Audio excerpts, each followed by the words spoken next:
Chief meteorologist سردار سرفراز نے خبردار کیا ہے کہ مکران کے جنوب میں 50 کلومیٹر دور زیر سمندر ٹیکٹونک پلیٹس جنکشن سے اطراف سے علاقوں میں زلزلہ اور سونامی کسی بھی وقت آ سکتا ہے۔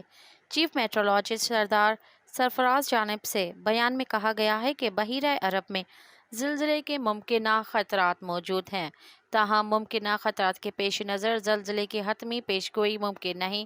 سردار سرفراز نے کہا کہ مکران کے جنوب میں 50 کلومیٹر دور زیر سمندر ٹیکٹونک پلیٹس کا جنکشن موجود ہے۔ ٹیکٹونک پلیٹس جنکشن سے اطراف کے علاقوں میں زلزلہ اور سونامی کبھی بھی آ سکتا ہے۔ چیف میٹرولوجسٹ کا کہنا تھا کہ ماضی میں بھی اس علاقے میں 8 شدت کا زلزلہ آ چکا ہے۔ ایسا زلزلہ دوبارہ آنے پر کراچی بھی سونامی سے متاثر ہو سکتا ہے۔ مزید خبرن